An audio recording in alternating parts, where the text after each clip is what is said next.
Component हो गया, side bar component हो गया, फुटर कंपोनेंट हो गया, हम्म। मल्टीपल टाइम यूज कर सकें दूसरे पेजेस में या दूसरे। ओके। कंपोनेंट मतलब कि जो भी आपका कोड है उसका एक छोटा सा part, small part of your program, अथवा तो इन द सेंस कि आप ये भी बोल सकते हैं कि small part of your web page, ठीक है। तो उसको हम क्या बोलते हैं, कंपोनेंट्स। तो कंपोनेंट्स जो है वो मतलब आपका जो भी पेज का डिजाइन जो भी पूरा बनता है वो कंपोनेंट्स सब मिला के बनते हैं। कोई भी एक कंपोनेंट नहीं होता, तीन चार कंपोनेंट हम उसमें यूज करके क्रिएट करते हैं, ठीक है। और कंपोनेंट जो है वो दो टाइप के हैं, functional components and class components. Functional components जो होते हैं वो बेसिक, जैसे हम जावास्क्रिप्ट का फंक्शन बनाते हैं उस टाइप के ही होते हैं, ओके। जहाँ पे हमने एक फंक्शन कीवर्ड लिख दिया, उसके पास उसका जो है वो नेम दे दिया, और ब्रैकेट में हमें जो भी रिटर्न करना है वो हमने पास कर दिया, तो वो क्या हो गया, फंक्शनल कंपोनेंट। एंड क्लास जो कंपोनेंट है उसके नेम से ही, जैसे हमने क्लास लिखा है तो उसमें भी आपको क्लास कीवर्ड का यूज करके बनाना पड़ेगा, ठीक है। तो मेन ये दो टाइप के कंपोनेंट्स जो है वो रिएक्ट में क्रिएट होते हैं। फिर ये भी आज देखेंगे कि अगर कोई भी एक कंपोनेंट है या तो कोई भी एक फंक्शनल कंपोनेंट है, उसके अंदर आप नेस्टेड कंपोनेंट क्रिएट कर सकते हैं या नहीं, और अगर आपने नेस्टेड कंपोनेंट क्रिएट किया तो उसको हम कॉल कैसे कर सकते हैं, ओके। और जेएसएक्स का यूज थोड़ा कुछ हम सीखेंगे। तो मैं आपको स्क्रीन शेयर करती हूँ, फिर हम ये सब देखते हैं।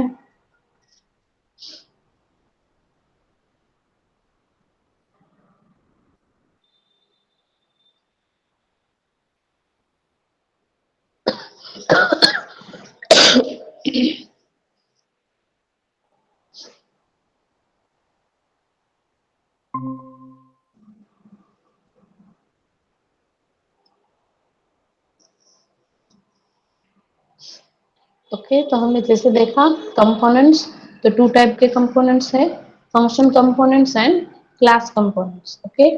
तो पहले हम देखेंगे फंक्शनल कंपोनेंट के बारे में। तो ये क्या है, सिंपल जावास्क्रिप्ट का जो फंक्शन है वही है, उसी का हमने यूज किया है रिएक्ट में भी। मतलब सिंपल आप जावास्क्रिप्ट फंक्शन की तरह ही इस कंपोनेंट जो है उसको क्रिएट कर सकते हैं, ओके। और जो कंपोन मतलब जो फंक्शन होता है, या तो कोई वैल्यू रिटर्न करता है या तो वो पैरामीटर्स पास करता है। मतलब फंक्शन के अंदर फैसिलिटीज होती है ना, कि हम जो है वो विथ रिटर्न टाइप और with parameter, without return type, without parameter, चार टाइप के अलग अलग फंक्शंस बना सकते हैं। तो वैसे ही आप फंक्शनल कंपोनेंट में भी ये फैसिलिटीज दे सकते हैं कि आपको कोई भी पैरामीटर पास करना है, या तो फिर आपको सिंपल एक रिटर्न जो सिंपली कोड रिटर्न करे ऐसा कंपोनेंट्स क्रिएट करना है, ओके। और यहाँ पे रिएक्ट में जो भी हम कंपोनेंट्स जो है वो क्रिएट करेंगे, वो कंपोनेंट जो है वो जेएक्सेस कोड जो है वो रिटर्न करेगा, ओके। और वो जो रिटर्न वैल्यू है वो हमको एक कंपोनेंट के, मतलब जो डोम ट्री है, मतलब हमने रूट कंपोनेंट क्रिएट किया है, वहां पे हमें इसका यूज करना पड़ेगा, वहां पे इसको हमें कॉल करना पड़ेगा, ठीक है। तो ये हो गया फंक्शनल कंपोनेंट। अब हम देखते हैं कि ये कैसे क्रिएट होगा। तो जैसे हमने इसको कल बनाया था वैसे ही, मतलब यहाँ पे हमने पहले कीवर्ड लिख दिया फंक्शन, उसके पास हम जो भी कंपोनेंट क्रिएट करना चाहते हैं उस कंपोनेंट का नेम आएगा, फिर एम्प्टी ब्रैकेट देना है, फिर कर्ली ब्रैकेट फंक्शन स्टार्ट करने के लिए, और फंक्शन के अंदर यहाँ पर रिटर्न, ओके। अब रिटर्न क्या करना है, सपोज आप पूरा का पूरा डिवीजन भी कर सकते हो, कोई भी एक स्टेटमेंट भी कर सकते हो, या तो आप सिंगल स्टेटमेंट। अभी यहाँ पे एक प्रॉब्लम ये रहेगा कि मान लीजिए कि आपने div टैग नहीं लिखा है, div एंड स्लैश div नहीं लिखा है, और आपने टू टाइम यहाँ पे h1 टैग या तो h2 टैग का, मतलब टू अलग अलग लाइंस का यूज किया है, तो ये आपको एरर शो करेगा। अब ये क्यों करेगा, फंक्शन क्या रिटर्न कर सकता है,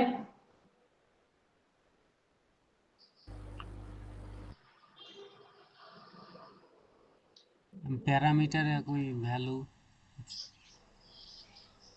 मतलब कोई भी अगर आप फंक्शन क्रिएट करते हो तो फंक्शन की ये लिमिटेशन है कि वो कोई भी एक वैल्यू ही रिटर्न कर सकता है, मल्टीपल वैल्यूज नहीं रिटर्न कर सकता। ओके, तो अगर आप यहाँ पे div टैग के सराउंडिंग में इसको ना लेके अलग अलग दो h1 एंड h2 लिखोगे तो इसका मतलब ये हुआ कि ये फंक्शन जो है वो मल्टीपल वैल्यू रिटर्न कर रहा है, तो ये एरर दिखाएगा। इसीलिए जब भी आपको मल्टीपल लाइंस कोड या तो फिर आपको पैराग्राफ वगैरह कुछ भी यहाँ पे है रिटर्न करना है, तो मैंडेटरी है कि आपको वो उसको किसी भी div टैग के अंदर जो है वो कंबाइन करके फिर लिखे, तो ही आपको एरर जो है वो शो नहीं करेगा। ओके, इसका मैं अभी आपको प्रैक्टिकल के दिखाऊंगी तो आपको थोड़ा ज्यादा आइडिया आएगा। अब जो भी हम फंक्शनल कंपोनेंट क्रिएट करते हैं उसको हमें एक्सपोर्ट करना जरूरी होता है, ठीक है। एक्सपोर्ट एंड डिफॉल्ट, फिर हम क्या लिखेंगे यहाँ अबाउट, अबाउट मीन्स के जो फंक्शन का नेम है वो। अब एक्सपोर्ट क्या करेगा कि जब भी हम इसको इस जो मतलब जिस फाइल में हमने ये फंक्शन क्रिएट किया है उस फाइल को जब भी हम कॉल करेंगे तो वो ऑटोमेटिकली ये जो फंक्शन है ये फंक्शन को आपको यूज करने देगा क्योंकि हमने इसको एक्सपोर्ट कर दिया है। और अगर आप यहाँ पे एक्सपोर्ट कीवर्ड नहीं लिखते हैं तो आप दूसरी फाइल में ये फंक्शन का यूज नहीं कर पाओगे, इसीलिए फंक्शन को एक्सपोर्ट करना मैंडेटरी है। और मान लीजिए कि अगर आपको यहाँ पे नीचे नहीं लिखना है, ठीक है, तो आप यहाँ पे ऊपर जहाँ पे हमने फंक्शन कीवर्ड लिखा है उसके आगे ही डायरेक्टली एक्सपोर्ट जो है वो लिख सकते हो। मतलब कई बार ऐसा होता है कि आपने एक मेन फाइल बना ली है, अब उस फाइल में 3 से 4 फंक्शनल कंपोनेंट हमने बना लिए हैं, तो मैं जब भी वो फाइल कॉल करूं तो वो मुझे वो चारों के चारों फंक्शन जो है वो देगा, ठीक है। तो उसके लिए आप यहाँ पे एक्सपोर्ट डिफॉल्ट नीचे हमने जैसे लिखा है वैसे नहीं लिख सकते। उसके लिए आपको क्या करना पड़ेगा, आपको यहाँ हर एक फंक्शन के आगे जो है वो एक्सपोर्ट कीवर्ड लिखना पड़ेगा। ओके, तो ही आप एक से ज्यादा फंक्शन जो एक फाइल में है उसका यूज कर पाओगे। और रिएक्ट में भी सेम इसी तरीके से है, अगर आप एक्सप्रेस जेएस का यूज करते हो नोट जेएस का तो उसमें भी यही सिंटेक्स है सेम। अब दूसरा जो है वो क्लास कंपोनेंट है। अब क्लास कंपोनेंट जो उसको आप अगर क्रिएट करना चाहते हो तो आपको एक्सटेंड कीवर्ड्स का यूज करके रिएक्ट में से डॉट कंपोनेंट जो है उसको लेना पड़ेगा, तभी आप इसको क्रिएट कर सकते हो। यहाँ पे हमने ऐसा कुछ नहीं किया, सिंपली जावास्क्रिप्ट फंक्शन जैसे लिखते हैं वैसे ही हमने लिख दिया है। पर यहाँ पे ये मैंडेटरी रहेगा कि अगर आपको जो क्लास कंपोनेंट है वो क्रिएट करना है तो उसके लिए आपको रिएक्ट डॉट कंपोनेंट जो है उसको एक्सटेंड करना पड़ेगा, ठीक है। तभी आप मतलब कि इनहेरिट करोगे अगर रिएक्ट डॉट कंपोनेंट क्लास, तभी आप जो है वो क्लास कंपोनेंट क्रिएट कर पाओगे। क्लास कंपोनेंट को भी आप नॉर्मल जो फंक्शन कंपोनेंट है उसी तरीके से यूज कर सकते हो। पर हाँ, दोनों में डिफरेंस इतना है कि यहाँ पे सिर्फ हमने फंक्शन के अंदर क्या लिखा है, रिटर्न। बट अगर आपने क्लास कंपोनेंट बनाया तो आपको रिटर्न का तो यूज करना ही है, तो रिटर्न के अंदर आपको रेंडर मेथड का भी यूज करना ही पड़ेगा। ओके, तो ही ये जो HTML का कोड होगा उसको रेंडर कर पाएगा, अदरवाइज ये आपको एरर जो है वो शो करेगा। ओके, तो अब हम देखते हैं कि हम क्लास कंपोनेंट जो है वो कैसे क्रिएट कर सकते हैं। अगर आपको क्लास कंपोनेंट जो है वो क्रिएट करना है तो सबसे पहले आपको क्लास जो है वो कीवर्ड लिखना है, कीवर्ड के बाद क्लास जो आप बनाना चाहते हैं उसका नेम देना है, फिर एक्सटेंड्स एंड फिर रिएक्ट डॉट कंपोनेंट। यहाँ पे अभी ये सब फर्स्ट लेटर कैपिटल दिखा रहे हैं पर यहाँ पे फर्स्ट लेटर कैपिटल जो है वो सिर्फ क्लास नेम का ही होगा, दूसरे किसी का नहीं। ओके, तो यहाँ पे हमने रिएक्ट जो डॉट कंपोनेंट जो है उसको क्या कर लिया, इनहेरिट कर लिया। अब उसके अंदर हम क्या लिखेंगे, रेंडर, और रेंडर के अंदर फिर हमको रिटर्न जो भी करना है वो HTML का कोड लिखना है। और हाँ, यहाँ पे आपको इसको एक्सटेंड करने की ज़रूरत नहीं है।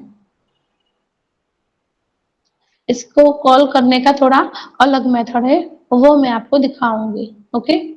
तो ये जो है वो क्लास, इन यहाँ पे जो हमने देखा था वो फंक्शन, दोनों का सिंटैक्स थोड़ा कुछ सेम ही है, बस लिखने का तरीका थोड़ा-सा अलग है, ओके? तो अब हम इसको करके देखेंगे कि किस तरीके से कर सकते हैं।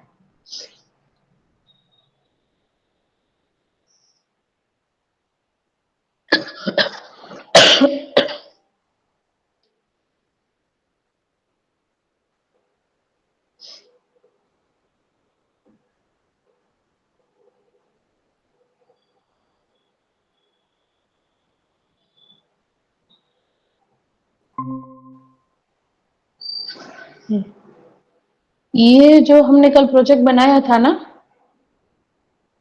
वही वाला प्रोजेक्ट अभी मैंने ओपन कर दिया है, इसमें ही हम आज जो है वो वर्क करेंगे, ओके? अब इसमें हमने कल फाइल स्ट्रक्चर जो है वो थोड़ा कुछ देखा था, और पैकेज डॉट जेसन वाला फाइल जो था वो भी हमने देखा था, ओके? अब इसमें मैं थोड़ा-सा आपको चेंज करके दिखाऊँगी, वो भी आप देख लीजिए, फिर हम आगे बढ़ते हैं, कंपोनेंट क्रिएट करेंगे। अभी मतलब कोई भी क्या बोलते हैं, कोई भी प्रोजेक्ट अगर आपने क्रिएट किया है, तो उसका सबसे मेन, सबसे ज़रूरी जो फाइल है ना, वो ये है, package dot JSON, okay? Package dot JSON जो फाइल है, उसमें क्या रहता है, तो आपके प्रोजेक्ट का नेम, उसका वर्जन और डिपेंडेंसीज जो सारी आपने ऐड की है, वो डिपेंडेंसी आपको नोड में मॉड्यूल में से तो मिल ही सकती है, पर यहाँ पे नोड मॉड्यूल में तो बहुत सारे डिपेंडेंसीज है जो हमने ऐड भी ना की है, ओके? पर यहाँ पे क्या होगा, जो हमने अभी यूज की है वही सारी डिपेंडेंसीज और उसका करंट वर्जन जो इंस्टॉल हुआ है वो होगा। हाँ हो, ओके? जी।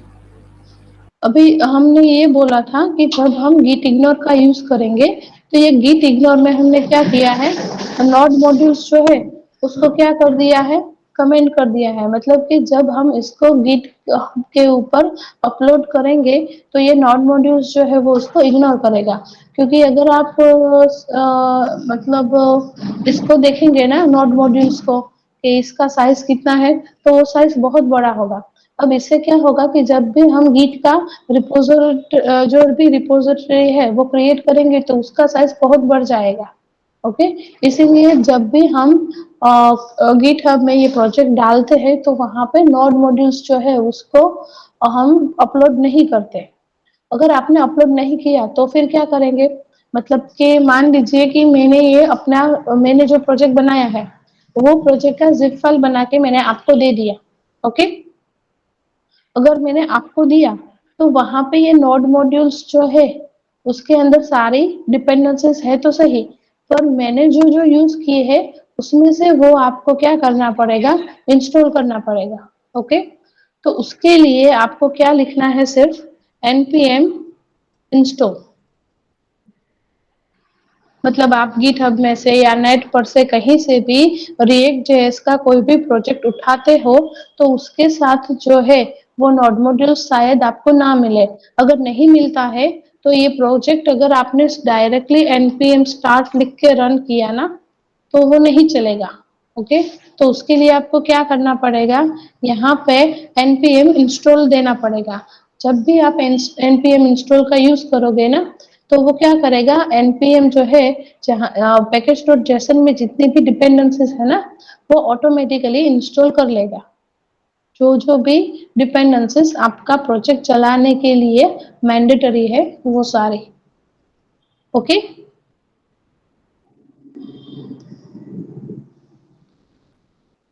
जी। और ये हाँ, और यहाँ पे हमने स्क्रिप्ट, ये स्क्रिप्ट मतलब कि अगर आपको रिएक्ट जेएस का प्रोजेक्ट बिल्ड करना है तो आप npm बिल्ड का यूज कर सकते हो, अगर आपको इसे टेस्ट मोड में चलाना है तो आप npm टेस्ट का यूज कर सकते हो, अगर आपको इजेक्ट करना है तो npm इजेक्ट का यूज कर सकते हो, और यहाँ पे हमने लिखा था स्टार्ट, ओके, बाय डिफॉल्ट यहाँ पे क्या होता है, स्टार्ट। तो अगर हम यहाँ पे npm लिख के फिर स्टार्ट लिखेंगे तो ये प्रोजेक्ट जो है वो रन हो जाएगा, रन होके और डायरेक्टली वो हमको वेब ब्राउजर जो है उसमें रिडायरेक्ट कर देगा।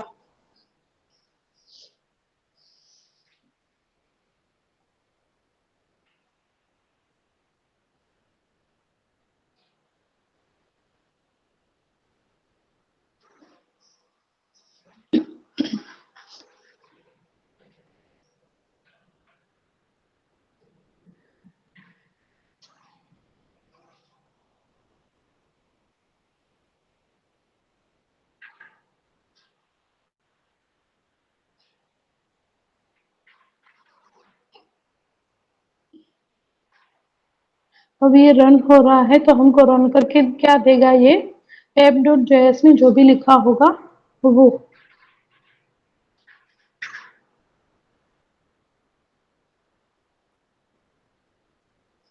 स्टार्ट होने में फर्स्ट टाइम थोड़ा सा टाइम लेगा।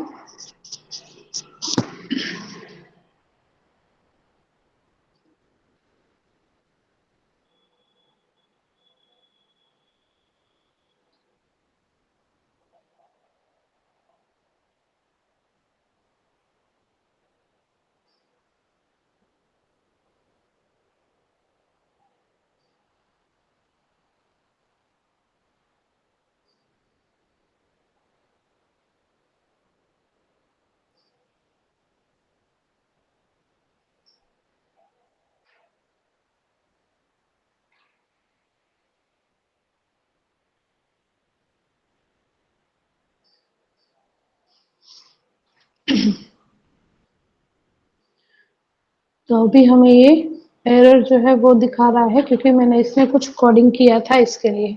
ओके, तो उस वजह से अभी ये यहाँ पे यूजर जो है वो इंपोर्ट नहीं कर पाएगा, ये जो अबाउट है उसको भी नहीं ले पाएगा, और ये जो फंक्शन हमने क्रिएट किया है वो भी हम निकाल देते हैं।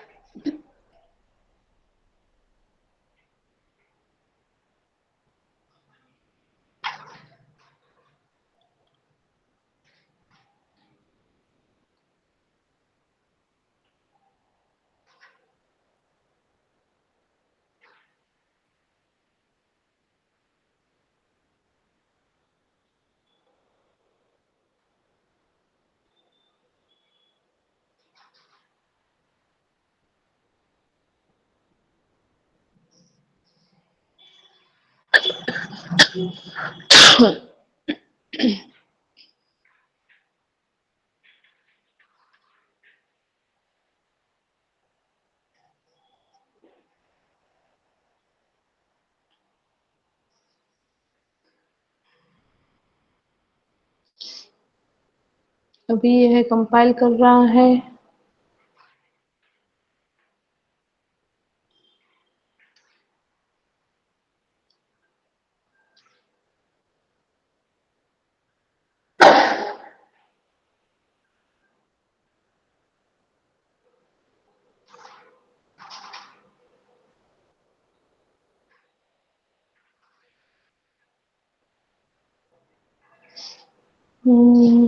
About check.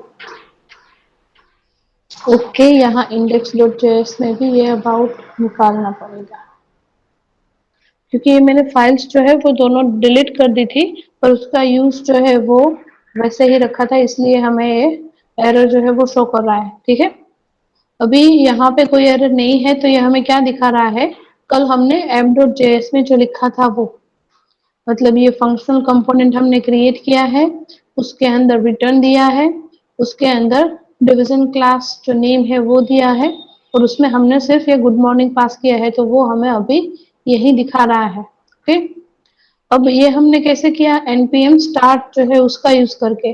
और मान लीजिए कि यहाँ पे आपको कमांड का नेम कोई भी दूसरा देना है तो आप दे सकते हो।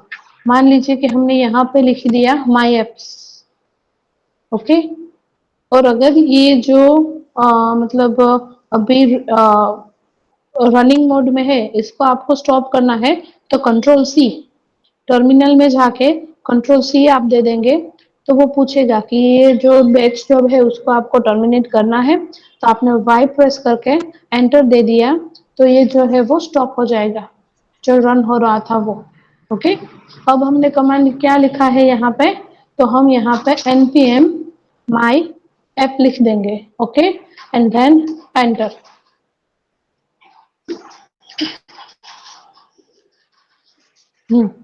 तो ये क्या दिखा रहा है अभी कि अननोन कमांड, मतलब माय ऐप जो है वो अननोन कमांड है। तो हमने जब यहाँ पे स्टार्ट लिखा था तब तो ये वर्क कर रहा था npm स्टार्ट से, पर जब हमने यहाँ पे नाम चेंज कर दिया तो वो अभी वर्क नहीं कर रहा। ठीक है, तो वर्क नहीं कर रहा तो वो आपको क्या दिखा रहा है कि अगर आपको इसको रन करना है तो आप npm फिर रन एंड फिर आपने जो भी नाम दिया है वो आपको देना पड़ेगा। सिर्फ npm जो स्टार्ट था उसकी जगह पे यहाँ पे आपको रन जो कीवर्ड है उसका यूज करना पड़ेगा।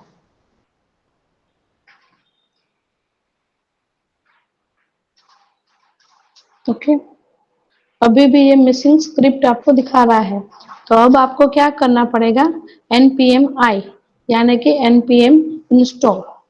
तो जब हम npm इंस्टॉल करेंगे तो अभी मैंने जहाँ जो भी चेंजेस यहाँ पे किए हैं वो सारे के सारे चेंजेस जो है वो ये एक्सेप्ट कर लेगा और फिर ये चेंजेस हमको करके देगा।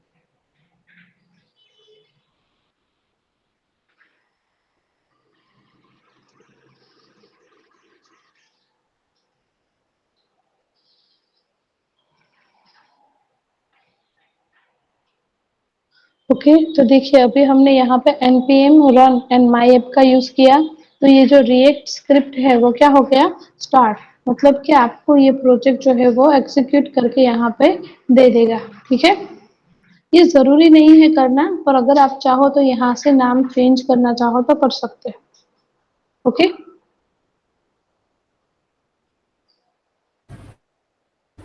यस। वैसे ही हाँ, अगर आपको कोई भी न्यू डिपेंडेंसीज ऐड करनी है, ये सारी तो इनबिल्ट है, पर मान लीजिए कि मुझे वैलिडेशन जो है वो करना है या तो मुझे सेशन जो है वो क्रिएट करना है, तो उसके लिए अलग अलग डिपेंडेंसीज रहती है जो आपको इंस्टॉल करनी पड़ती है। तो वो इंस्टॉल करने के लिए भी आपको npm स्टार्ट जो है कीवर्ड उसका यूज जो है वो करना पड़ेगा। और आप जैसे ही इसको क्या बोलते हैं इंस्टॉल करोगे तो उसका नेम ऑटोमेटिकली यहाँ आ जाएगा, उसका वर्जन भी आ जाएगा। मतलब हम यहाँ पे सर्च करते हैं,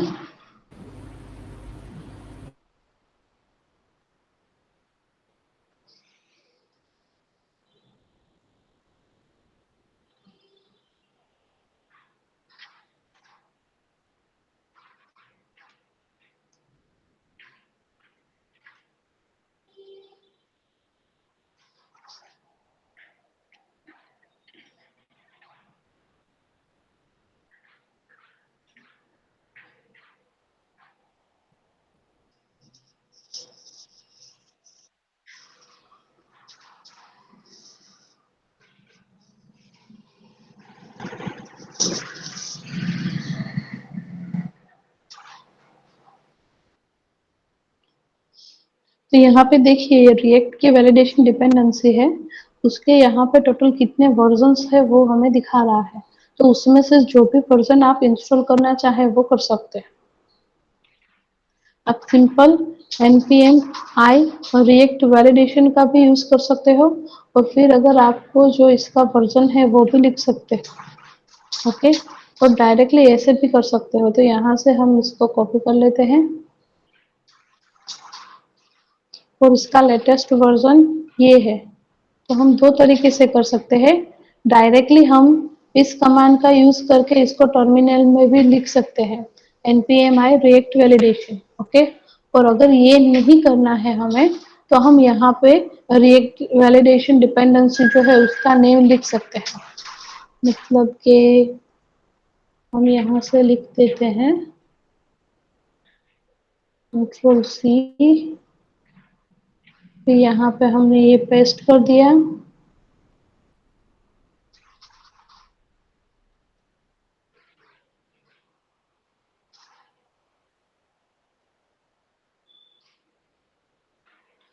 यहाँ पे डबल कोटेशन ओवर, फिर आपको कॉलम की साइन देनी है, फिर से डबल कोटेशन, और उसमें ये कैरेज रिटर्न का साइन करने के बाद आपको क्या देना है, इसका जो भी वर्जन आपको देना है वो 3.0.7, तो यहाँ पे हम लिख देंगे 3.0.7। ओके, और ये एरर अभी इसलिए दिखा रहा है कि ऊपर हमने कॉमा जो है वो प्लेस नहीं किया। ओके, तो पैकेज डॉट जेसन में इस तरीके से हमने डिपेंडेंसी लिख तो दिया, पर इससे ये इंस्टॉल नहीं हो जाएगा।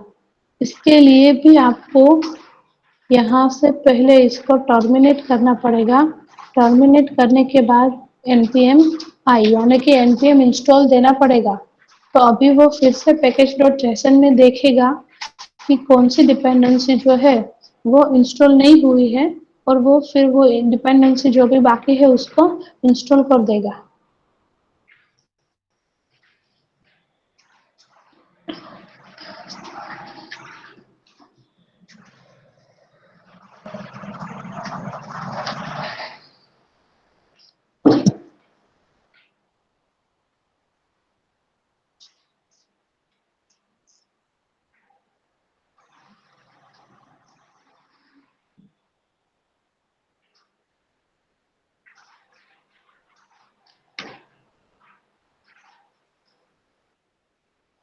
ओके, तो यहाँ पे ये इंस्टॉल हो गया।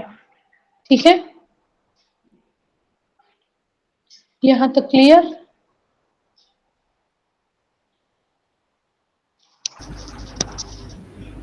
हेलो? जी मैम।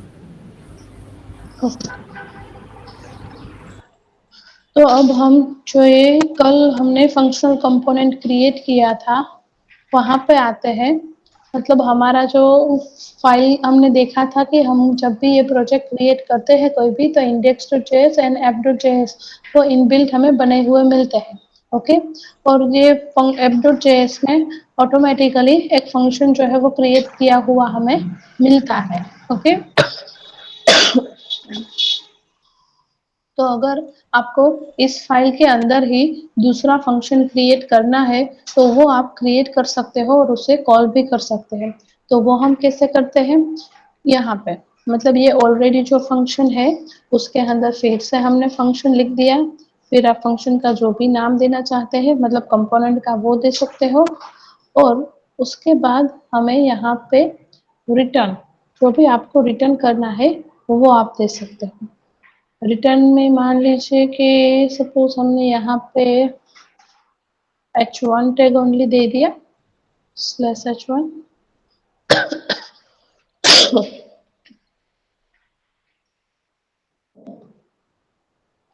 ओके, तो ये क्या हुआ, ये हमारा जो फंक्शनल कंपोनेंट है वो क्रिएट हो गया।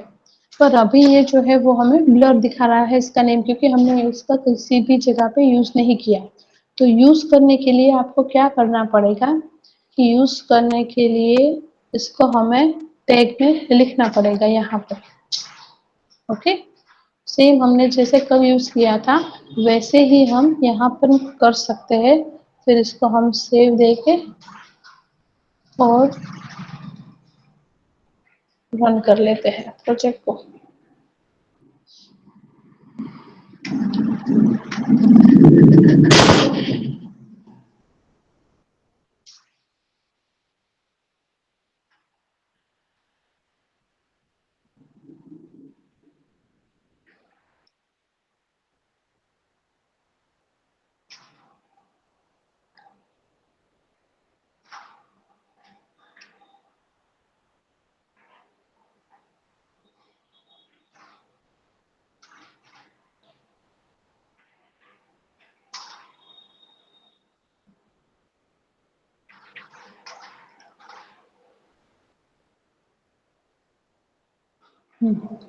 अभी देखिए यहाँ पे ये H1 टैग जो है वो इंक्लूड करके हमें दे रहा है, क्योंकि इसको मैंने डबल कोटेशन में लिखा है, तो वो एज ए स्ट्रिंग इसको रिप्रेजेंट करके हमें प्रिंट कर रहा है। और अगर मान लीजिए कि आपको इसको HTML फॉर्मेटिंग में चाहिए, तो ये डबल कोटेशन जो है वो निकाल दे रहा है। तो ये हमने क्या किया कि एक ऑलरेडी जो फंक्शन है उसके अंदर ही हमने दूसरा कंपोनेंट, फंक्शनल कंपोनेंट क्रिएट किया है।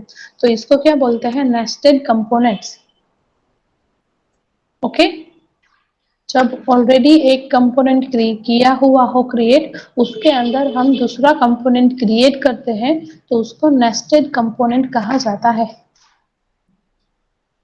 पर अभी इस कंपोनेंट का यूज हम ये फंक्शन के बाहर नहीं कर सकते, क्योंकि इसका जो लाइफ साइकिल है वो इसके अंदर ही रहेगा। मतलब ये फंक्शन जो हमने क्रिएट किया है, उसका जो लाइफ साइकिल है वो ये दोनों कर्ली ब्रैकेट के बीच में ही रहेगा। इसके बाहर आप इस फंक्शन का यूज नहीं कर सकते। ओके, जी मतलब जो पेरेंट क्लास है उसके अंदर ही होना चाहिए। हाँ, क्योंकि हमने इसको, ये जो फंक्शन है उसके अंदर ही बनाया है ना, तो उसका लाइफ साइकिल इतना ही रहेगा कि अगर आप जो पेरेंट है उसके अंदर ही इसको यूज कर सको। उसके बाहर इसका कोई मतलब आप बोल सकते हैं कि लाइफ टाइम है ही नहीं। वो इस कर्ली ब्रैकेट के अंदर ही क्रिएट होगा और उसके अंदर ही वो डेड भी होगा, ऐसा बोल सकते हो।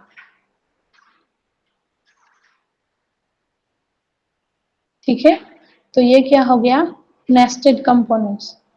अब हमको फंक्शनल कंपोनेंट अलग से क्रिएट करना हो नहीं, मतलब जो तो ग्रीट फंक्शन हाँ, है वहाँ पे कोई डीप करने का कोई ज़रूरत नहीं है, जो डीप क्लास हुआ है।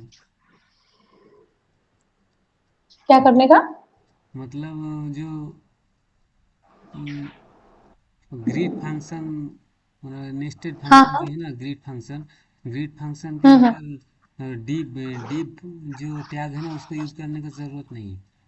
मतलब जो नहीं दिया। करना तो पड़ेगा। नहीं देखिए, यहाँ पे अगर मैंने ये इस तरीके से लिख दिया, सपोज H2 एंड हमने ऐसे लिखा है, तो अभी इसी जगह पे वो हमको एरर शो कर रहा है। देखिए एरर क्या होगा कि यहाँ पे हमने एक साथ दो वैल्यू रिटर्न कर रहे हैं, तो ऐसे नहीं चलेगा। तो इसके लिए आपको इसको div के अंदर जो है वो बाइंड करके देना होगा, तो ये आपको एरर शो नहीं करेगा। तो गुड इवनिंग भी आ गया।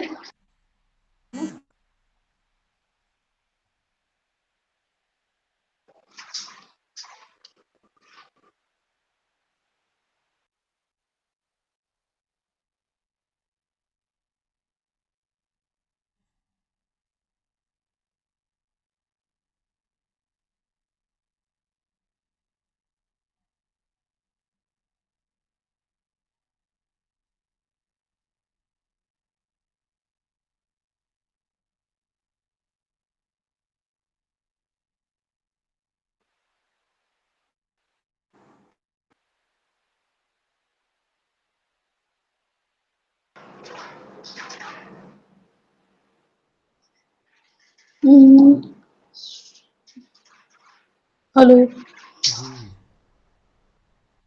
जी। हाँ, तो डिवीजन का आप यूज कर सकते हो। ठीक है, या तो आपको कुछ लिखना है तो आप वैसे भी लिख सकते हो। सपोज कि आपको सिर्फ जावास्क्रिप्ट का यहाँ पे यूज करना है तो भी आप कर सकते हो। तो उसके लिए हमने यहाँ पे 10 + 20 लिख दिया।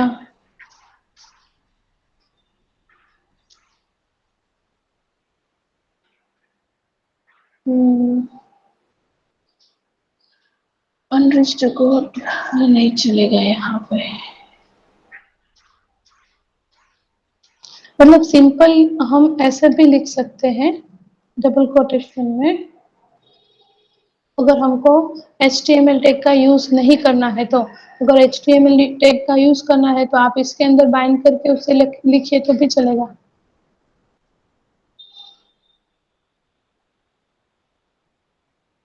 ओके। जी।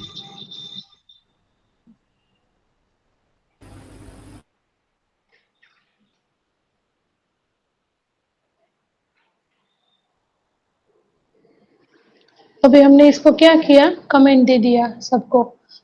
कमेंट देते हैं तो यहाँ पे वो इग्नोर हो जाएगा और कहीं पे आपको डिस्प्ले होके नहीं मिलेगा, ठीक है। अब हम जो है वो यहाँ पे न्यू फाइल जो है वो क्रिएट करते हैं।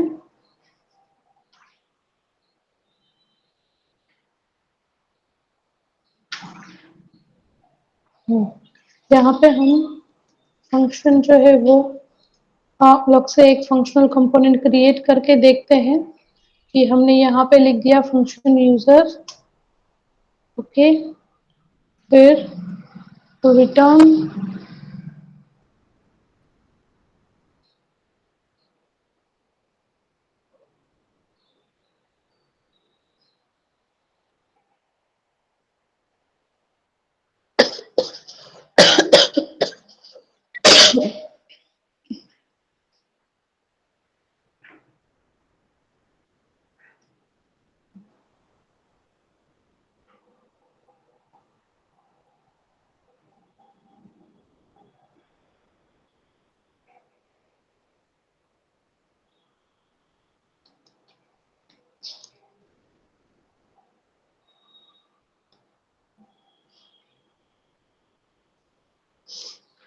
ओके। तो ये हमारा एक कंपोनेंट क्रिएट हो गया। अगर आपको इसको दूसरी फाइल में यूज करना है तो हमने क्या किया था कल, एक्सपोर्ट, एक्सपोर्ट फिर डिफॉल्ट, और ये जो हमने यहाँ पे नेम दिया है वही नेम हमको यहाँ पे देना है, तो हम इसको एक्सपोर्ट कर पाएंगे। ये कल हमने देखा था। अभी अगर इस फाइल को मतलब कि इस फाइल में जो भी फंक्शनल कंपोनेंट है उसको हमें एक्सपोर्ट करके दूसरी फाइल में यूज करना है तो यहाँ पे हमें इंपोर्ट कीवर्ड लिखना पड़ेगा। मतलब यहाँ पे हमने कल क्या किया था, इंपोर्ट, फिर हमें जो भी कंपोनेंट है यूज करना है उसका नेम, फिर फ्रॉम एंड सिंगल कोटेशन में डॉट स्लैश देके फिर हमें उसका नेम लिखना है, ओके। यहाँ तक हमने कल किया था। और फिर हमें इसका यूज करना है तो सिंपल HTML जो टैग है उसका यूज करके हम कर सकते हैं। मतलब इस तरीके से भी आप लिख सकते हो या तो ऐसे पैर टैग में भी लिख सकते हो, स्टार्टिंग एंड एंडिंग। और इसके बीच में मोस्टली हम कुछ को हमें कुछ लिखना नहीं होता, इसलिए डायरेक्टली हम इसको ऐसे भी लिख सकते हैं, ओके। तो देखिए ये आ गया, दिस इज यूजर कंपोनेंट। मतलब लास्ट में जो यूजर टैग यूज किया 30, हाँ वो हाँ हाँ। समझ में नहीं आ रहा वो कैसे। मतलब ये जो हमने फाइल क्रिएट किया यूजर डॉट जेएस, जी। उसमें हमने ये यूजर नाम का कंपोनेंट क्रिएट किया है ना, हाँ उसके समझ हमने गया। अंदर क्या लिखा है, दिस इज यूजर कंपोनेंट। तो ये हमें वहां पे कॉल करना है, तो जी। ये फंक्शन का नेम हमने क्या दिया, यूजर, ओके। इसलिए हमने यहाँ पे यूजर लिखा है। मतलब यहाँ पे तो एंड किया जो यूजर डॉट जेएस जो है ना, यहाँ पे हम्म एंड किया। और जो यहाँ पे तो हम्म इस फ्रेम में तो उसको स्टार्ट नहीं हुआ यूजर का जो टैग यहाँ पे। हम्म। मतलब ये ऐसे जरूरत नहीं होती यहाँ पे इसको एंड करने की या तो स्टार्ट करने की। मान लीजिए कि हम H1 टैग है उसको यहाँ पे कंप्लीट क्यों करते हैं, क्योंकि इसके बीच में जो भी कंटेंट है उसके ऊपर हमें H1 का इफेक्ट चाहिए, इसलिए, ठीक है। पर ये यूजर क्लास हम अगर कॉल करेंगे, यूजर फंक्शन कॉल करेंगे तो वो बाय डिफॉल्ट हमें ये जो है लिखा हुआ वो वहां पे पास कर ही देगा। हमें इसके बीच में कुछ पास करने की, कुछ लिखने की जरूरत ऐसे नहीं है। इसलिए हम इस टैग को इस तरीके से स्टार्ट करते हैं। मतलब ये इसको हम पैर टैग की तरह नहीं लिखते हैं, सिंगल टैग की तरह लिखते हैं। और अगर आपको इसको एज अ पैर टैग लिखना है तो भी आप लिख सकते हो। मतलब कि हमने यहाँ पे यूजर दे दिया और स्लैश यूजर दे दिया तो भी चलेगा। जैसे हमने H1 टैग स्टार्ट किया है और H1 टैग ओवर किया, उसी तरीके से आप इस कंपोनेंट का भी यूज कर सकते हो। ठीक है। जी पर हमें इसके बीच कभी भी कुछ लिखना नहीं होता है, इसलिए ये 2 बार लिखना ना पड़े तो शॉर्ट में आप इसको ऐसे भी लिख सकते हो। जी, ठीक है। मतलब कोई नया कोई फाइल क्रिएट करने के बाद जो फंक्शन या कोई क्लास क्रिएट करना पड़ेगा, तो सभी को यूज़र जेएस को यहाँ पर इंपोर्ट करना पड़ेगा। चलिए, हम्म। यहाँ पे मतलब कॉल जो फंक्शन का कॉल कर रहे हैं ना, वही थोड़ा सा वही नहीं यहाँ पे। हाँ, मतलब कि मैंने यहाँ यूजर नाम का फाइल बनाया है, आपको किसी और नेम का फाइल बनाना है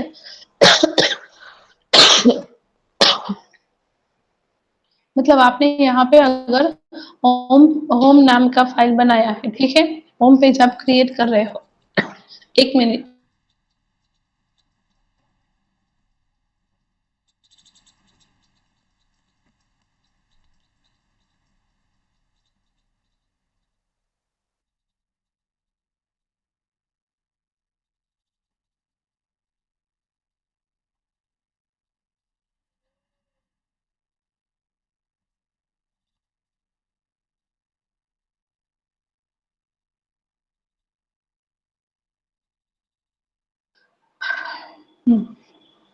अगर आपने यहाँ पे होम नाम का फाइल क्रिएट किया है और उसके अंदर आप होम नाम का जो है वो फंक्शन यूज करते हैं, तो यहाँ पे आपको वो फाइल का मतलब आपने जो फाइल क्रिएट किया है उसको इंपोर्ट करना पड़ेगा और उसके अंदर आपने ये फंक्शन का जो भी नेम दिया है वो यहाँ पे है यूज करना पड़ेगा।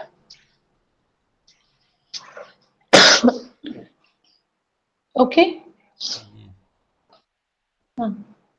और अगर आप इसको एक्सपोर्ट नहीं करना चाहते हो तो आप यहाँ पे भी डायरेक्टली एक्सपोर्ट जो है वो लिख सकते हैं।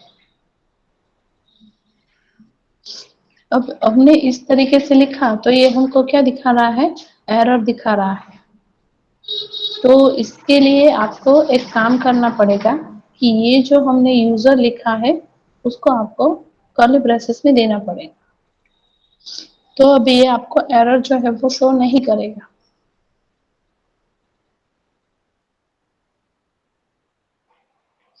तो इसके अंदर ही सपोज हम दूसरा भी एक बना लेते हैं फंक्शन, ये हम होम नेम से बना लेते हैं, this is home component. Okay. तो अब हमने ये कंपोनेंट तो कॉल कर लिया, अब इसको कॉल करने के लिए आपको यहाँ पे जो है कोमा करके फिर दूसरा जो कंपोनेंट बनाया है वो देना पड़ेगा। हम्म,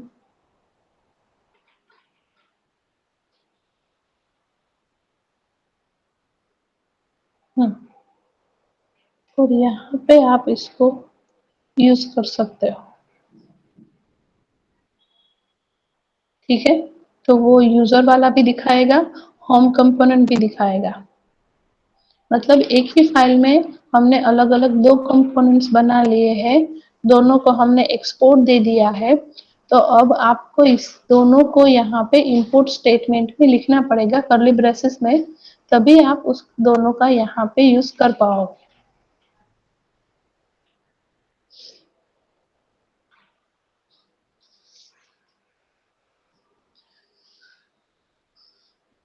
लो, समझ में आ गया। जी मैम।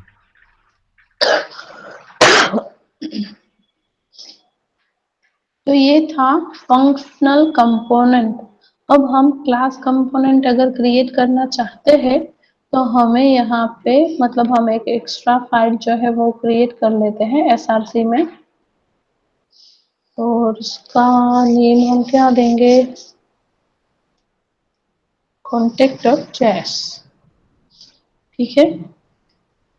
अब इसके लिए हमें क्लास क्लास का नेम देना पड़ेगा, एक्सटेंस देना पड़ेगा, और एक्सटेंड देने के बाद क्या था, रिएक्ट। ओके। तो इसके लिए यहाँ पे आपको रिएक्ट को इंपोर्ट करना पड़ेगा, मतलब यहाँ पे इंपोर्ट देंगे फिर रिएक्ट फ्रॉम रिएक्ट, मतलब कि रिएक्ट का जो पैकेज है वहां से हम रिएक्ट जो है उसको इंपोर्ट करना चाहते हैं, और फिर आप यहाँ पे रिएक्ट डॉट कंपोनेंट का यूज कर सकते हो। ओके, और मान लीजिए कि आपको यहाँ पे रिएक्ट कंपोनेंट पूरा नहीं लिखना है, तो आप यहाँ पे भी कंपोनेंट ऐसे दे सकते हो कि रिएक्ट में से हमको पर्टिकुलर क्या चाहिए, रिएक्ट कंपोनेंट, ठीक है। तो फिर यहाँ पे रिएक्ट कीवर्ड लिखने की आपको जरूरत नहीं पड़ेगी,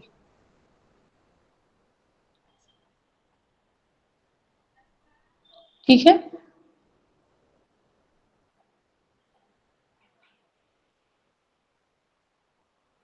अब इसके अंदर सबसे पहले क्या आएगा, रेंडर, और रेंडर के अंदर हमें क्या लिखना है, रिटर्न, तो भी आप रिटर्न करना चाहते हैं वो। अब इसके अंदर हम क्या रिटर्न करते हैं, तो डिव,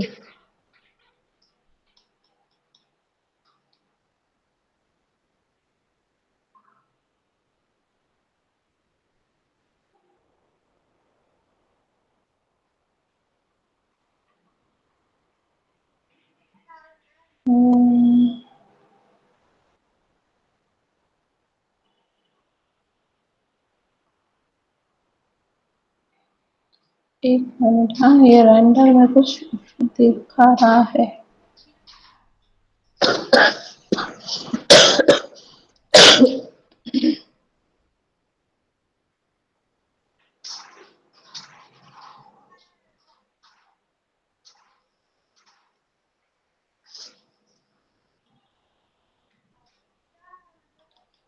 यहाँ पे ये हमको रेंडर जो मेथड है वो दे रहा है, ओके।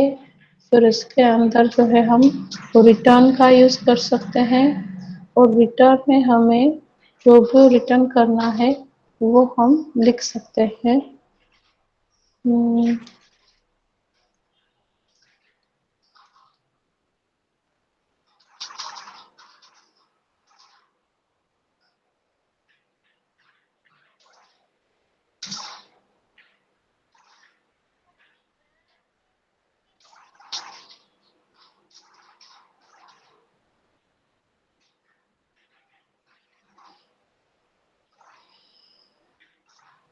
एक मिनट, हाँ।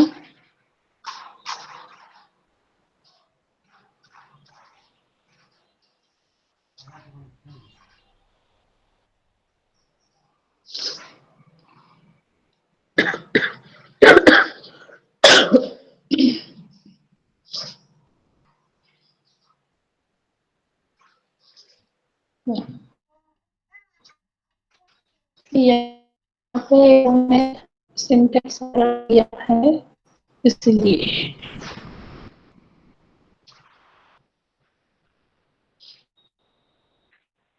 ओके। तो ये क्लास कंपोनेंट है, हम इस तरीके से इसको क्रिएट जो है वो कर सकते हैं।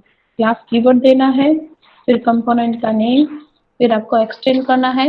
एक्सटेंड क्या करेंगे हम, रिएक्ट का जो कंपोनेंट है वो, ओके। उसके अंदर फिर हमें रेंडर जो है वो मेथड है, तो मेथड में यहाँ पे एम्प्टी ब्रैकेट आपको देना पड़ेगा, उसके अंदर आपको जो भी रिटर्न करना है वो लिखना पड़ेगा, ओके। तो अब इसका आप यूज जो है वो दूसरी फाइल में कर सकते हो, मतलब यहाँ पे हमें अगर यूज करना है इसका तो हम कर सकते हैं। जैसे हमने पहली फाइल जो है उसको इंपोर्ट किया है, वैसे ही हमें इसको इंपोर्ट जो है वो करना है। अभी इसका नेम जो है हम लिखेंगे फ्रॉम,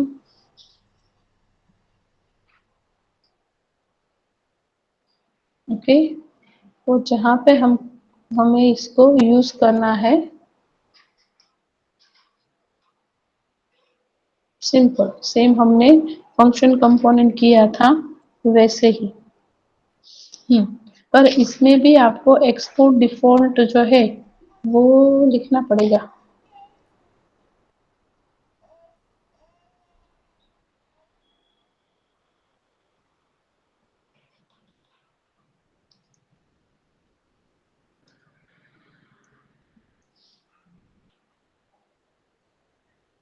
ठीक है।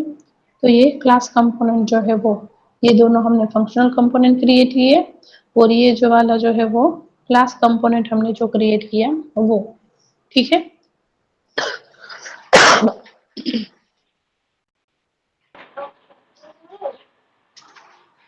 दोनों में से आप किसी का भी यूज कर सकते हो, पर रिएक्ट जो है मतलब फेसबुक जो है वो ऐसा नोटिफिकेशन में बोल रहा है कि ज्यादा से ज्यादा हो सके तो आप फंक्शनल जो कंपोनेंट है उसका जो यूज है वो कीजिए, क्योंकि क्लास कंपोनेंट थोड़े इयर्स में डेप्रिसिएट होने की शक्यता है, मतलब तो आपको हो सके उतना आप कंपोनेंट जो है वो फंक्शनल कंपोनेंट का ज्यादा यूज कीजिए।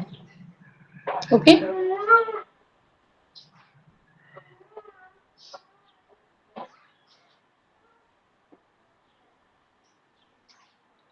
तो अभी इसके अंदर अगर आपको कुछ पूछना है तो आप पूछ सकते हो।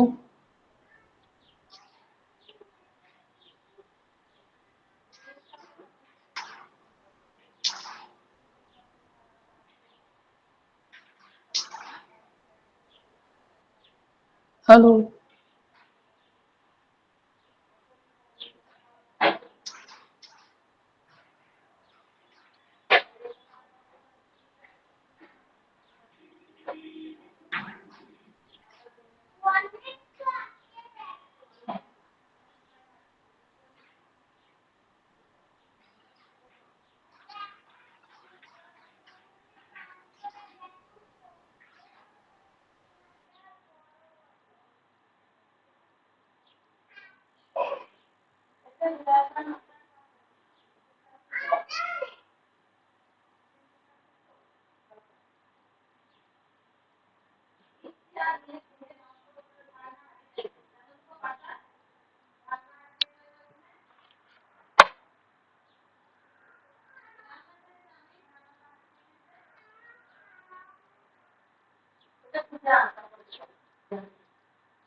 বিস্কুট খাওয়া হলে ওই টিফিনটা দেওয়ার একটা দিবে, ওই একটাই নিয়ে কেউ কটা দশ ওইটা তোমাকে এবিসিডি রাখা টিফিন বক্স দিয়েছি একটা, সবসময় অমনি করলে হবে নাকি জিনিসপত্র নিয়ে?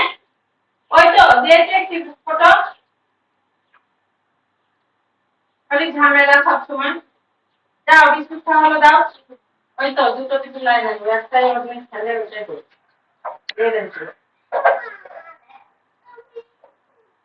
বিস্কুটটা না, বিস্কুটটা আমি ভালো করে নেবো, বিস্কুটটা একদম ভালো নেবো, হ্যাঁ ঠিক আছে। গাড়ি দিলে একটু দেখতে হবে, আমি দেখতে পাই।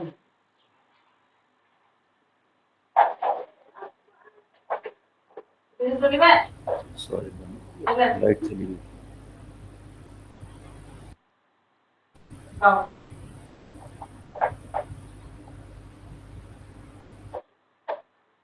तो जानाला पक्का भालो ना।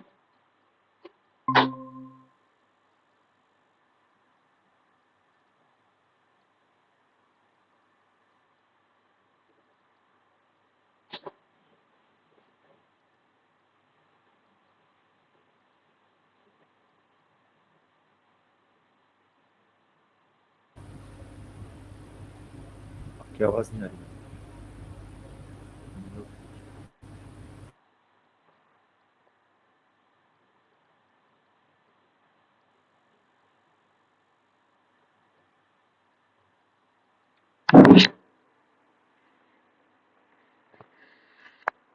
आज पक्का ना হবে হ্যাঁ, আর 8 ঘন্টা ধরো।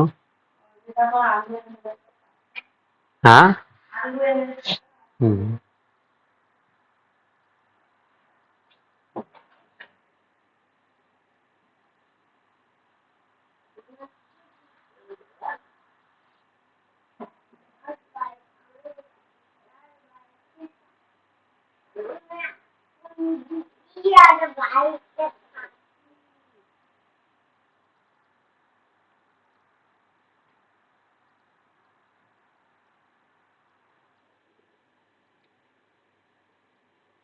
নিচে বিস্কুটটা খাও, নিচে খাও দিয়ে আবার বেডে উঠবো।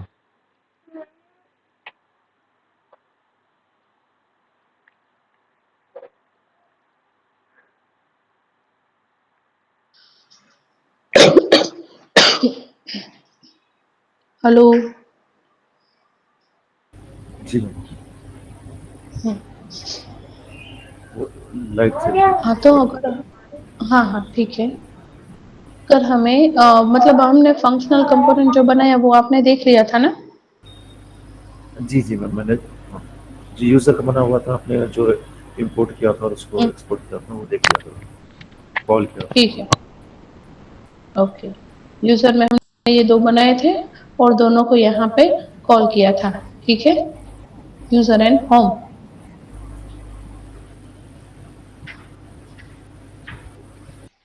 मल्टीपल फंक्शन अगर आपको कॉल कराने हैं तो एक ही फाइल में दोनों फंक्शन बना के उसके आगे क्या लिख देना है, एक्सपोर्ट। और फिर app.js में यहाँ कर्ली ब्रेसेस में हमें दोनों के दोनों फंक्शन के जो नेम है वो एज अ पैरामीटर पास करने हैं, तो हम उस दोनों का यूज कर सकते हैं। तो ये था फंक्शनल पैरामीटर मतलब फंक्शनल कंपोनेंट जो है वो। अगर आपको क्लास कंपोनेंट क्रिएट करना है तो आपको अलग से एक फाइल ऐसा फोल्डर में जाके क्रिएट करनी है और वहां पे हमें क्या देना है, इंपोर्ट। मतलब कि हमें क्लास क्रिएट करने के लिए क्या करना पड़ेगा, एक्सचेंज का यूज करना पड़ेगा। तो उसके लिए हम क्या कर देते हैं, इंपोर्ट रिएक्ट। ठीक है। मतलब ऐसे इंपोर्ट रिएक्ट फ्रॉम रिएक्ट, मतलब कि रिएक्ट जो पैकेज है उसमें से हमको रिएक्ट जो कांस्टेंट है वो चाहिए। ओके। तो अगर हम सिर्फ यहाँ पे रिएक्ट लिखते हैं तो फिर यहाँ पे आपको रिएक्ट डॉट कंपोनेंट लिखना पड़ेगा। मतलब कि क्लास, फिर क्लास का नेम देना है, फिर एक्सचेंज और रिएक्ट डॉट कंपोनेंट। और अगर आप ये चाहते हैं कि यहाँ पे रिएक्ट डॉट कंपोनेंट पूरा ना लिखना पड़े तो यहाँ से आप ओनली कंपोनेंट जो है उसका भी यूज कर सकते हो। तो अब इससे क्या होगा कि यहाँ पे हमको रिएक्ट डॉट कंपोनेंट की जगह पे ओनली कंपोनेंट लिखेंगे तो भी चलेगा। ओके। अब क्लास जो है वो क्या करता है, रेंडर मेथड का यूज करता है। तो क्लास के अंदर हमें रेंडर नेम का जो मेथड है वो क्रिएट करना पड़ेगा और वो मेथड के अंदर हमें रिटर्न का यूज करना पड़ेगा। ठीक है। तो पहले हमने रेंडर मेथड क्रिएट कर लिया, उसके अंदर रिटर्न कीवर्ड जो है वो ले लिया और उसके अंदर हमें जो भी रिटर्न करना है हमने वो लिख लिया। ठीक है। ये करने के बाद हमें इसको भी क्या करना पड़ेगा, एक्सपोर्ट। मतलब कि एक्सपोर्ट डिफॉल्ट एंड कॉन्टेक्ट, ये दोनों नेम ऑलवेज सेम रखिएगा। ओके। अब इसको भी हम जैसे हमने नॉर्मल जो था फंक्शनल कंपोनेंट उसको जैसे इंपोर्ट किया था वैसे ही हम इसको भी इंपोर्ट कर सकते हैं। यहाँ पे इंपोर्ट, फिर ये जो है उसका नेम जो हमने फाइल दिया है और उसमें से फ्रॉम कॉन्टेक्ट मतलब डॉट स्लैश। ये डॉट स्लैश क्यों यूज होता है पता है?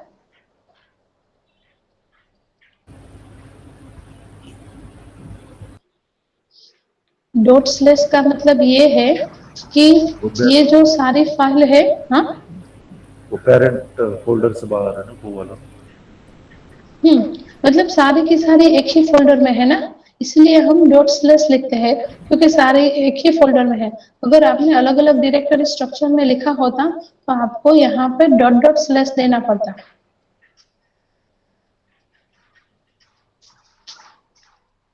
और फिर यहाँ पे जैसे हमने यूजर एंड होम का मतलब यूज किया है वैसे ही आप कॉन्टेक्ट का भी यूज कर सकते हो। तो ये हमें स्क्रीन पे यहाँ पे शो होके मिलेगा। This is content contact.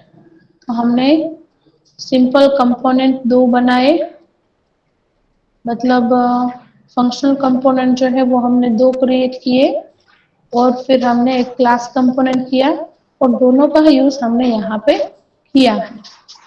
ठीक है। जी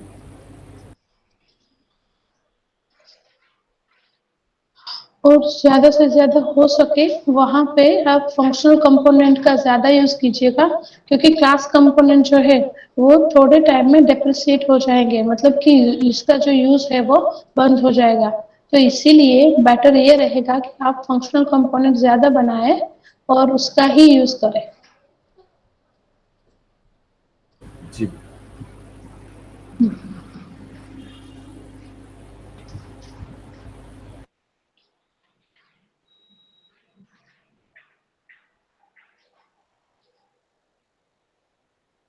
एक मिनट, हाँ, एक कॉल आ रहा है।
हेलो। जी। हम्म, तो अभी हम एक और फंक्शन जो है वो क्रिएट करेंगे, जिसमें हम पैरामीटर पास करके देखेंगे। मतलब कि हमने अभी तक जो भी फंक्शन कंपोनेंट बनाए हैं, सब में क्या किया था कि हमने ओनली प्रिंट करके रख दिया था। पर अगर आपको कुछ भी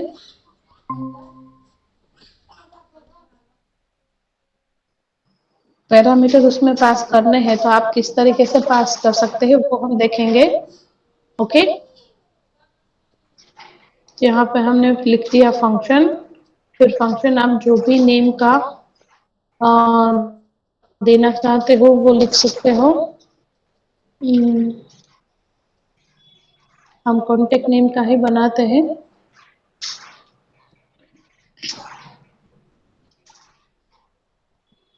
अब यहाँ पे हम कुछ भी एज अ पैरामीटर पास करते हैं एंड फिर उसे यहाँ रिटर्न करते हैं।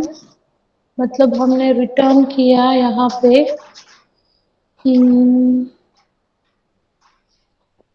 नेम, फिर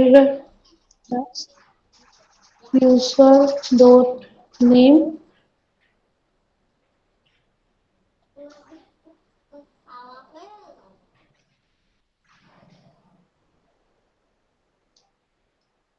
और इसको हम अभी करते हैं एक्सपोर्ट डिफॉल्ट।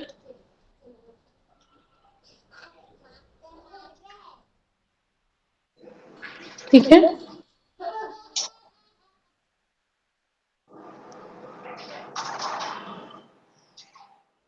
ओके, तो ये हमने बना लिया।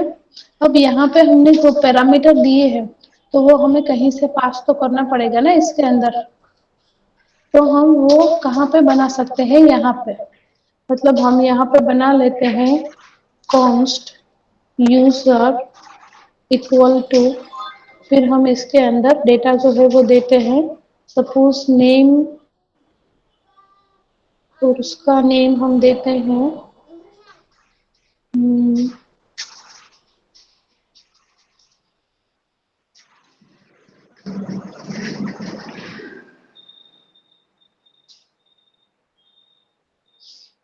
तो हमने एक यहाँ पे कांस्टेंट क्रिएट कर लिया। ओके, अब हमें क्या करना है, ये कॉन्टेक्ट जो लिखा है उसके अंदर हमने फंक्शन कौन सा लिया है, कॉन्टेक्ट। तो यहाँ पे हम ये जो कॉन्टेक्ट लिखा है उसे ले लेते हैं और यहाँ पे अब ये इस तरीके से कॉल नहीं होगा।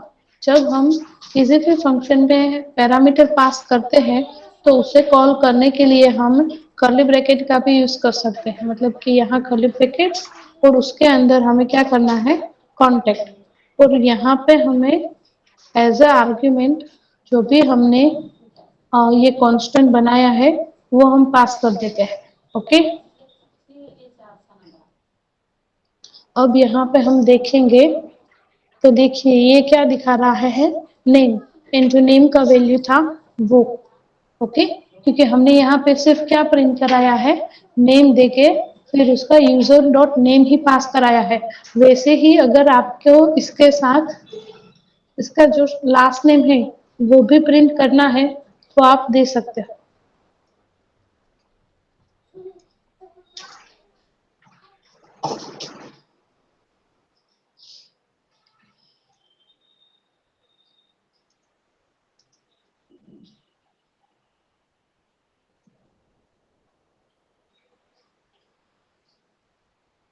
ठीक है, तो यहाँ पे रिफ्रेश करेंगे तो ये नेम एंड लास्ट नेम दोनों हमको दिखाएगा। Okay, yes ma'am. तो हमने क्या किया, इसके लिए पहले जो भी हमारा फंक्शन था वो क्रिएट किया और उसके अंदर हम एज अ पैरामीटर कोई भी सिंगल वेरिएबल या ऐसे ही पूरा जो कांस्टेंट कीवर्ड है या तो एरे है वो पास कर सकते हैं। ठीक है, तो हमने अभी ये पास कर दिया और इसके अंदर हमें कौन से दो पैरामीटर्स मिल रहे हैं, कौन सी दो वैल्यूज, तो नेम एंड लास्ट नेम। वैसे ही अगर हम चाहे तो एक्स्ट्रा यहाँ पे हमें जो भी लिखना है हम लिख सकते हैं। मतलब ये क्या हो गया, मैपिंग हो गया। यहाँ पे हमने लिस्ट की जगह पे किसका यूज किया है, मैपिंग का यूज किया है। ओके, फिर अगर आपको यहाँ पे इसको एज अ पैरामीटर पास करना है तो सिंपल कॉन्टेक्ट जो है मतलब मेथड का नेम जो है वो लिख देना है और उसके अंदर जो पैरामीटर आपको पास करना है वो। ओके, तो फिर आप यहाँ पे इसको प्रिंट कर पाओगे। तो ये प्लस किस लिए यूज होता है, को जोड़ने के लिए।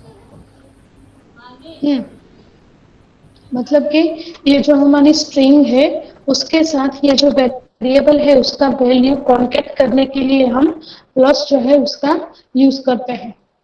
ठीक है,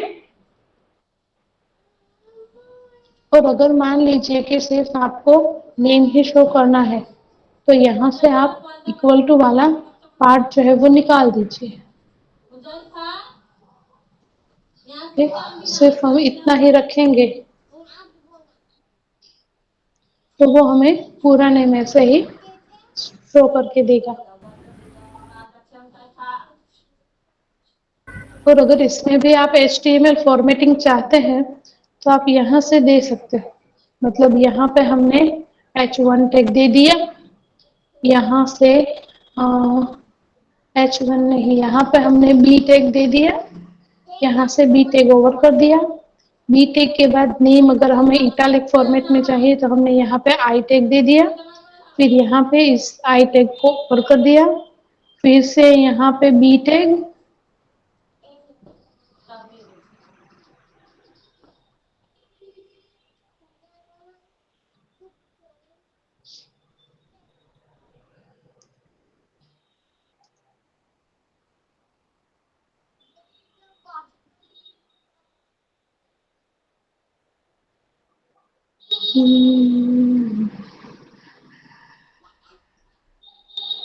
तो फिर हम इसको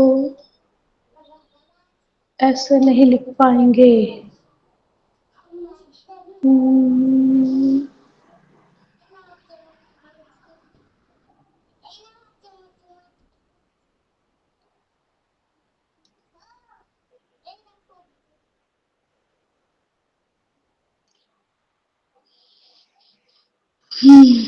नहीं, ये ऐसे नहीं यूज होगा।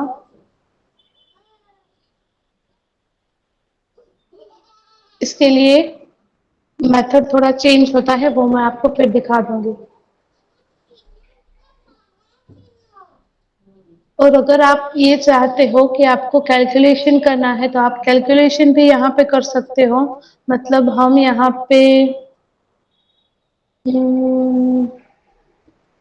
इसको जो है वो कमेंट दे देते हैं। यहाँ पे हमने फंक्शन क्रिएट कर लिया सम नेम का, ठीक है। हमें दो जो वैल्यू है उसका सम करना है।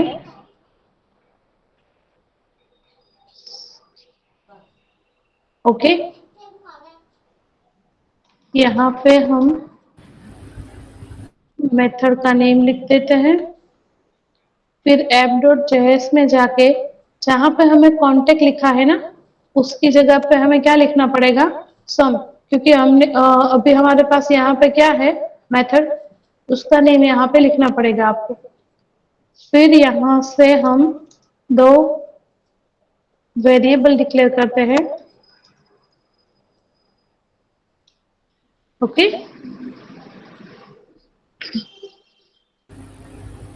मैम आप ये क्लियर कर दीजिए।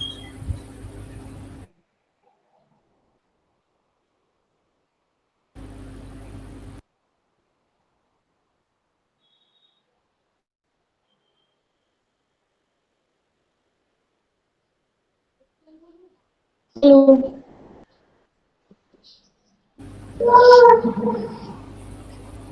स्क्रीन प्रेजेंट नहीं होगा। हाँ वो मेरा कनेक्शन लैपटॉप में से लॉस्ट हो गया ना, तो वो लॉग आउट हो गया। 1 मिनट में ज्वाइन जी करती हूँ फिर से। जी जी जी।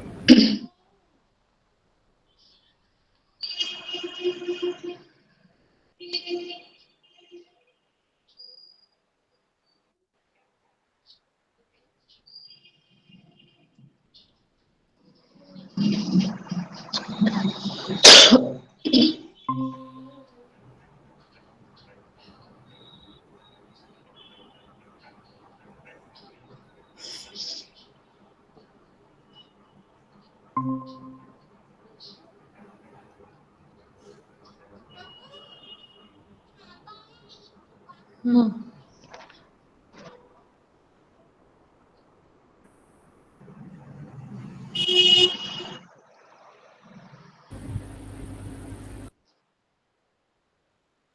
ओके, तो यहाँ पे हमने दो वेरिएबल क्रिएट कर लिए, उसका वैल्यू भी दे दिया। अभी हमें इसका यूज करना है, तो ये कॉन्टेक्ट जो हमने बनाया था उसकी जगह पे हमने सम जो है वो लिख दिया, और यहाँ पे ये दोनों वेरिएबल है ये हमने पास कर दिए। ओके, तो अभी हम देखेंगे यहाँ पे, तो ये दोनों का सम करके एडिशन करके हमें दिखाएगा। आप ऐसे भी फंक्शन कंपोनेंट जो है उसका यूज कर सकते हो। सिर्फ सम नाम का हमने फंक्शन बनाया है, दो उसमें वेरिएबल लिए हैं, वेरिएबल का हमने प्लस कर दिया, यहाँ से रिटर्न कर दिया, और रिटर्न करोगे तो वो यहाँ पे आपको प्रिंट करके देगा। ठीक है, यस मैम। तो अभी तक हमने जो भी किया अगर उसमें कुछ समझ नहीं आया है तो पूछ लीजिए।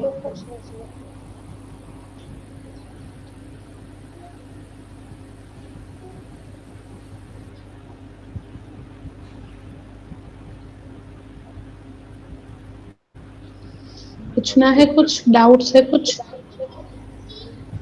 फिर प्रैक्टिस करता हूँ, आज मैं भी इंस्टॉल वगैरह करके चेक कर लूँगा, कोई नहीं समझ आया तो कल पूछ लूँगा। क्या? ये कोड वगैरह मिल जाएगा ना इसका जो बना हुआ है ये? हाँ, कोड वगैरह मतलब ये जो मैंने पूरा इसमें किया है वो तो मैं आपको शेयर नहीं करूँगी, पर हाँ, कैसे क्रिएट हो सकता है ना वो डेमो आपको दे दूँगी, ताकि आप अपने खुद से क्रिएट करोगे ना तो आपको ज़्यादा आइडिया आएगा, ठीक है? जी, जी, ठीक है। हाँ, तो मैं लिंक शेयर कर दूँगी, उस लिंक में से जाके आप ये फंक्शनल कंपोनेंट और क्लास कंपोनेंट क्रिएट भी कर सकोगे और उसका यूज़ कैसे करते हैं वो भी आप देख पाएँगे। तो फिर उसके हिसाब से आपको न्यू क्रिएट करना है। जी, ठीक है। और जितना हो सके हमने आज के दिन के लिए जितना भी मतलब प्रैक्टिकल किया है, वो हो सके तो कंप्लीट करने का ट्राई कीजिएगा ताकि आप एक साथ ही रहे। जी, जी, थोड़ा वो शिफ्ट भी चल रही है और रमज़ान भी चल रहा है तो टाइम नहीं मिल रहा, थोड़ा वो मुश्किल हो रहा है। हाँ, हाँ, वो तो है अभी थोड़ा इश्यू। जी, जी, जी, करता हूँ ओके। कोशिश। हाँ, हाँ, ठीक है। तो आज हम यहाँ तक रखते हैं क्योंकि अगर इससे ज़्यादा समझाए तो थोड़ा एक्स्ट्रा हो जाएगा। तो पहले आप यहाँ तक कंप्लीट कर लीजिए, फिर हम इससे आगे जो है वो सीखेंगे, ठीक है? जी, ठीक है। और अगर आप जब भी मतलब प्रैक्टिकल करने बैठे अगर आपको कुछ समझ में नहीं आ रहा है, एरर आ रहा है तो आप मुझे मैसेज कर देना ग्रुप में, मैं आपको आंसर दे दूँगी। ओके मैम, ठीक है। ठीक है, थैंक यू सो मच। तो ठीक है, आप लीव कर सकते हो। जी। बाय।